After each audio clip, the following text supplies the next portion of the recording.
Friends, welcome back to my channel. ఈరోజు మనం big boss అగ్ని పరీక్ష రివ్యూ అయితే తెలుసుకోబోతున్నాము.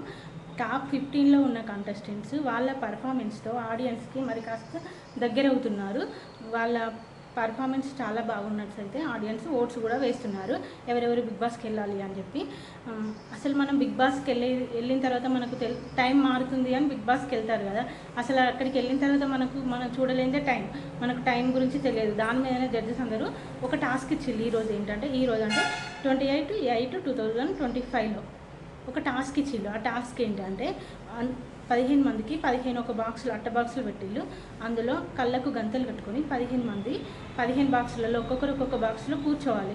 కూర్చున్న తర్వాత కరెక్ట్ 2 మినిట్స్ అయిన తర్వాత నిల్చోవాలి. కరెక్ట్ 2 మినిట్స్ ఎవరి మైండ్లో వాళ్ళు కౌంట్ చేసుకుంటూ ఎప్పుడైతే 2 మినిట్స్ అయిందో అప్పుడు వాళ్ళు నిల్చోవాలి. నిల్చున్న తర్వాత ఫస్ట్ నిల్చున్న వాళ్ళు లాస్ట్ నిల్చున్న వాళ్ళు అవుట్ గేమ్ నుండి. 9th పొజిషన్లో ఎవరైతే వస్తారో వాళ్ళు టీమ్ లీడర్గా సెలెక్ట్ అవుతారు అని చెప్పి జడ్జెస్ అయితే చెప్పిన తర్వాత ఫస్ట్ ఏమైందండి, గేమ్ స్టార్ట్ అయింది. గేమ్ స్టార్ట్ అయిన తర్వాత నిన్న జరిగిన ఎపిసోడ్లో బ్లూ టీమ్ విన్ అయింది కదా. ఆ బ్లూ టీమ్ నుండి ప్రియా గారు ఒక బెనిఫిట్ వచ్చింది. తను ఒక కంటెస్టెంట్ని సెలెక్ట్ చేసుకోవచ్చు, ఈ గేమ్ ఆడనవసరం లేదని చెప్పారు. ప్రియా గారు హరీష్ని అయితే మాస్క్ మ్యాన్ని సెలెక్ట్ చేసుకుంది. వీళ్ళిద్దరూ ఈ రోజు జరిగే గేమ్కు జడ్జెస్గా వ్యవహరిస్తారన్నమాట. ఓకేనా ఫ్రెండ్స్. ఫస్ట్ పొజిషన్లో షాకీబ్ నిల్చున్నాడు. లాస్ట్కు నిల్చుంది మర్యాద మనీష్. వీళ్ళిద్దరు గేమ్ నుండి అవుట్ అయిన తర్వాత 9th పొజిషన్లో ఎవరు నిల్చున్నారని అంటే ప్రియా గారేమో అసలు నిల్చుంది శ్రీజ నిల్చుందామని ట్రై చేసింది, కానీ తను బాక్స్ తనకు లేవరాక అడ్డం పడిపోయింది. అంటే తను నిల్చోలేదు. ప్రియానేమో దాలియా నిల్చుంది అని చెప్పింది. హరీష్ ఏమో దివ్య నిఖిత నిల్చుంది అని చెప్పిండు.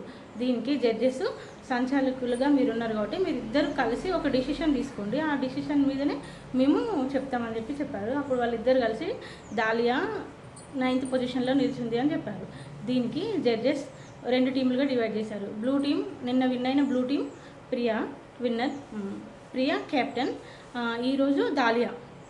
ఈరోజు గేమ్లో విన్ అయిన దాలియా తను రెడ్ టీంకు కెప్టెన్గా వ్యవహరించారు. ఈరోజు గేమ్ ఏంటంటే 13 మెంబర్స్కి 13 కుండలు ఇచ్చిళ్ళు. ఒక మనిషికి ఒక కుండ ఇచ్చిళ్ళు. ఆ కుండలో ఒక్కొక్కరి ఫోటో ఉంటుంది. ఆ కుండలో ఎవరి ఫోటో ఉన్నదన్నది అది ఎవరికి తెలియదు. వాళ్ళ ఫోటో వాళ్ళదే ఉండొచ్చు, లేకపోతే ఆపోజిట్ టీం వాళ్ళ ఫోటో అయినా ఉండొచ్చు, లేకపోతే మన టీం వాళ్ళ ఫోటోనైనా ఉండవచ్చు. అదంతా తెలియదు, ఎవరికి తెలియదు. అట్లా 1 నుండి 13 వరకు కుండలలో నెంబర్స్ పెట్టి కంటెస్టెంట్స్ మిగతా వాళ్ళందరూ కంటెస్టెంట్స్ వచ్చి ఒక్కొక్క కుండ దగ్గర నిల్చున్న తర్వాత ఆ కుండని టాస్క్ ఏంటంటే ఒక ఫింగర్, ఓన్లీ 1 ఫింగర్ తోటి ఆ కుండను లేపుంచాలి. ఎవరైతే ఎక్కువసేపు లాస్ట్ వరకు వాళ్ళ టీం, ఇప్పుడు రెడ్ టీం సభ్యుల ఫోటో పగలకుంటుంటుందా, బ్లూ టీం సభ్యుల ఫోటో పగలకుంటుంటుందా అని చెప్పి అదే టాస్క్ అన్నమాట. ఫస్ట్ అయితే బ్లూ టీం కెప్టెన్ ప్రియా గారు తను ఎక్కువ మొయ్యలేకపోయింది. తనకు ఎక్కువ స్ట్రెంత్ లేకపోయేసరికి తను ఎక్కువసేపు కుండను మొయ్యలేకపోయింది. తన కుండ పగిలిపోయింది. అందులో దివ్య నిఖిత గారి ఫోటో వచ్చింది. తనది ఆపోజిట్ టీం అనమాట. ఓకే ఫ్రెండ్స్, ఇట్లా ఎవరి ఫోటో అయితే వెళ్ళవచ్చు. ఇప్పుడు అట్లనే చెప్తాం మీకు, ఫాస్ట్గా చెప్పేస్తా. ప్రియా గారేమో దివ్య ఫోటో పగిలింది. శ్రేయ కుండలో శ్రీజ ఫోటో ఉంది. పవన్ కుండలో శ్రేయ ఫోటో ఉంది. ప్రసన్న గారి కుండలో నాగ ఫోటో ఉంది. తర్వాత దివ్య కుండలో ప్రసన్న, నాగ ప్రశాంత్ కుండలో పవన్ ఫోటో ఉంది. అనుష కుండలో పవన్ కళ్యాణ్ ఉంది. శ్వేత కుండలో అనుష ఫోటో ఉంది. హరీష్ కుండలో శ్వేత ఫోటో ఉంది. శ్రీజ కుండలో దాలియా ఫోటో ఉంది. దాలియా కుండలో హరీష్ ఫోటో ఉంది. పవన్ కుండలో ప్రియా ఫోటో ఉంది. ఇట్లా ఇప్పుడు మనకి 12 మెంబర్స్ అయ్యారు. ఈ 12 మెంబర్స్ ఒకరి తర్వాత ఒకరు అందరూ పగలగొట్టేసిళ్ళు. లాస్ట్కి మీకు ఒక విషయం చెప్పాల్సింది ఏంటంటే, పవన్ ఉన్నాడు కదా ఆర్మీ సోల్జర్, తనకి ఇంకా స్ట్రెంత్ ఉంది, తను మొయ్యగలడు. కానీ వాళ్ళ టీం వాళ్ళు మన కుండలో మన టీం వాళ్ళ ఫోటో ఉండదు కావచ్చు, వేరే వాళ్ళ ఫోటో ఉంటుంది, నువ్వు పగలగొడితే మనం విన్ అవుతామని చెప్పారు వాళ్ళు. చెప్తే ఆ మాటలకు తను ఇన్ఫ్లుయెన్స్ అయ్యి కుండ పగలగొట్టిండు. కానీ బ్యాడ్ లక్ ఏంటంటే వాళ్ళ టీం లీడర్ ఫోటోనే ఉంది అందులో. అందుకని చెప్పి బ్లూ టీం అవుట్ అయిపోయింది. ఇప్పుడు రెడ్ టీం లాస్ట్ వరకు ఉన్న వాళ్ళు, రెడ్ టీం నుండి కల్కి కుండ లాస్ట్ వరకు ఉంది. తను అప్పుడు కుండ బ్రేక్ చేసినప్పుడు ఆ కుండలో కల్కి ఫోటోనే ఉంది. అసలు ఇంతమంది 13 మెంబర్స్లో ఎవరి కుండలో వాళ్ళ ఫోటో లేదు, ఓన్లీ కల్కి కుండలో మాత్రమే కల్కి ఫోటో వచ్చింది. రెడ్ టీం విన్ అయింది. ఈరోజు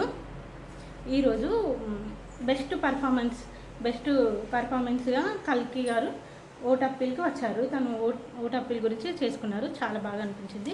మీకు కూడా ఒకవేళ కల్కి గేమ్ నచ్చినట్టయితే తనకి ఓట్ చేయండి. ఓకేనా ఫ్రెండ్స్? ఈరోజు వరెస్ట్ ప్లేయర్గా మర్యాద మనిషి, తను లాజిక్ ఆలోచిస్తా చాలా అట్లా ఇట్లా అని చెప్పిండు కదా, తను అసలు అంత లాస్ట్ పొజిషన్లో లేస్తాడని ఎవ్వరు ఎక్స్పెక్ట్ చేయలేదు. జడ్జెస్ అయితే ఇంకా అసలు ఎక్స్పెక్ట్ చేయలేదు. అందుకోసం అంత చెప్పి తను ఏవో క్యాల్కులేషన్స్ వెళ్ళి ఓవర్ థింకింగ్ వల్ల తన గేమ్ పడైపోతుందేమో అని చెప్పి జడ్జెస్కి నచ్చలేదు. కొంచెం చెప్పిళ్ళు ఇట్లా చెప్పి తర్వాత ఏంటంటే మీరు వరెస్ట్ ప్లేయర్ అని చెప్పారు. తను బాధపడ్డాడు. ఈరోజు మళ్ళీ మోస్ట్ వాల్యుబుల్ ప్లేయర్ ఎవరంటే పవన్ కళ్యాణ్, మన ఆర్మీ సోల్జర్. తను మోస్ట్ వాల్యుబుల్ ప్లేయర్గా సెలెక్ట్ అయ్యాడు. తనకి స్టార్ ఇచ్చారు. తనకు కూడా ఓట్ అప్పీల్ వచ్చింది. తను ఓట్ అప్పీల్ తీసుకున్నాడు. చాలా బాగా తీసుకున్నాడు. మీకు కూడా ఒకవేళ తన పర్ఫార్మెన్స్, తన గేమ్స్ నచ్చినట్టయితే తనకి ఓట్ చేయండి ఫ్రెండ్స్. ఓకేనా friends? Bye. Thank you so much.